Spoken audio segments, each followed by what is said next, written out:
What's going on, ballers? It's Jack here, back for another NBA draft profile looking at Trae Young, the talented Oklahoma freshman who certainly had his ups and downs already on this young season, or I should say almost completed season now that we are almost in March. Hard to believe that February was a bit of a breeze, but here we are in March here.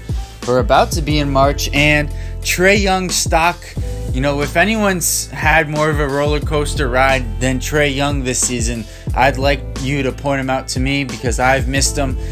He's gone from potential top 3, top 2 pick, and that was after not even being included as a really potential one and done guy, to moving into more of that late top 10 area, potentially out of the top 10. And so it's going to be interesting to see where he lands. But what makes Trae Young so special, and a guy who is so high up in most mock drafts and has captivated the attention of most college basketball fans, is his playmaking and shooting combination. With 28 points, 9 assists on the season, no matter what struggles he's gone through recently that may have lowered his percentages, they're still very respectable. 43%, 38% from 3, 85% from the free throw line. And while teams have forced him into many turnovers, over 5 a game, you still have to, be enamored with that range, that shooting and playmaking combination. And so with that, he's a very good ball handler. He's capable of using a multitude of dribble moves. He's very advanced in that sense where, most guys his age don't have the second move to go to. When the first one's not working, Trae Young has the second move and he's got the third move. And so to me, that says a lot about where he is already at this age. And while, people wanted to proclaim him the next Steph Curry, he is not Steph Curry, but neither was Curry at 19, and that's important to recognize. Now, the other thing about Trae Young being very advanced is his ability to change speeds. And while he may not be the most explosive athlete, the ability to change speeds creates the perception that he's faster than he necessarily is.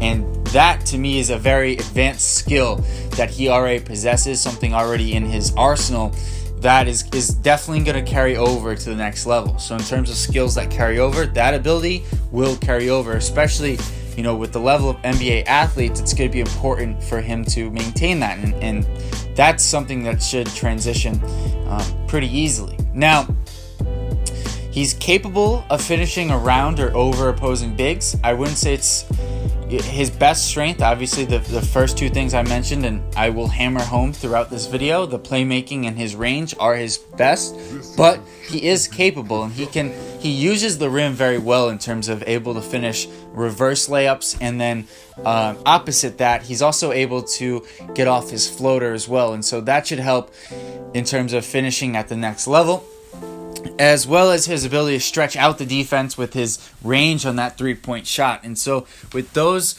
2 things, his ability to finish around or over bigs, as well as the ability to stretch the defense out with his 3-point shot, he should be able to have offensive success at the next level.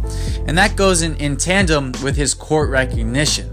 He does a really good job at seeing, reading the court. He's got great vision, very good basketball IQ, and he knows when is a good time for him to drive to the basket. When the big man's not on his side helping out, he knows that's a perfect opportunity for him to take his man one-on-one and get to the basket, and he usually takes advantage of it almost every time. And again, it's his intelligence that is so apparent with his game that says to me, despite some of the concerns that we're about to get into, he should be able to have success at the next level. Now, before I move on, I want to let you guys know about our weekly NBA and NFL draft show, Draft Man Standing, Tuesdays at 6:30. You can come on there and ask us any NBA or NFL draft questions. So, continuing here with Trae Young, he is undersized and he is not the most explosive athlete. Those are 2 things that can't be disputed.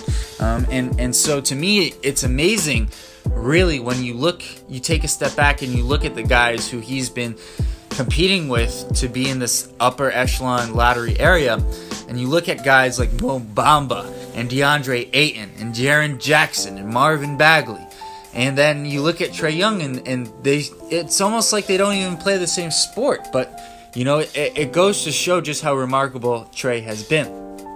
So with that being said, he can be bothered by quickness and length, and that may be a bit more magnified now because teams have been able to send 2 and sometimes 3 guys at him, but the length factor especially, there's going to be times at the next level where teams are going to throw their 6'7", 6'8" wing defender at him, and he is going to struggle, especially as a rookie. And so that is one thing that I do look at and say, you know what, this could be an area where NBA teams expose him. Next up would be, you know, his ball security and decision making. And this is where it's the hardest to parse out with Trae Young. Is it the fact that he's asked to do so much, or is it truly he's not, you know, the most secure with the basketball? Does he not make the best decisions? And I think it's a little column A, a little column B, right? There is some aspects of it which are, you know, very apparent when you watch an Oklahoma game, when after the ball leaves his hands, there's not much playmaking that can be done by the rest of his teammates, and so that really limits the team, and so at times he tries to do too much. I think anyone would understand that, and you can see that in an Oklahoma game, especially a road game for Oklahoma. Now, with that being said, you know, some of it is he can get, you know, in his own way at times, and as I said, try to do too much, and that really hurts him, and is part of the reason why he's averaging over 5 turnovers a game. Lastly, 2 important things, and again, it's tough to parse out how much of both of these are because of the team, the circumstance, and how much are Trae Young the player. And that's my job as the draft evaluator, to try to figure that out. So to answer both, to go forward here, the first is off-ball movement, which I think is almost entirely because he's exhausted. He very rarely moves without the basketball, and I think he's just trying to catch his breath on offense when he doesn't have the ball. And so that should be something that will be interesting to watch at the next level, because he is such a great shooter that when he has teammates who are able to make plays around him, he should be able to get more open looks off the ball. Now, defensively, he's really struggled, and you know, part of it is he needs time, and he has to work so hard on offense, but part of it is that lack of strength, not being an elite athlete. You know, players are able to kind of lower their shoulder into his chest and move him, and that is going to be another area of concern at the next level. How is he going to deal with guys who just frankly outweigh him? And so that's going to be something that needs to be considered for NBA evaluators. Finally, where do I see him going? I see Trae Young going somewhere between 7 and 10. I think at this point, you know, there's been enough tape on Trae Young.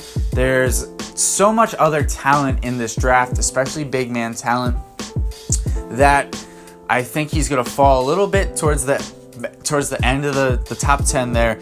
But I do think, you know, depending on what team he ends up on, he has a chance to have success at the next level. Now, it's not going to be quite where maybe we thought it might be earlier in the season when he was on the meteoric rise, but he still has a very good chance to utilize both his playmaking and shooting combination, which is something that I haven't seen before. Someone who was in college averaging 28 and 9 assists a game is just phenomenal. But guys, let me know what you think about Trae Young, the point guard prospect from Oklahoma. What other prospects you want to see me profile, and how could I make this a better video for you? If you enjoyed this video, please subscribe, share, and like. Thanks for listening, guys. I'm out.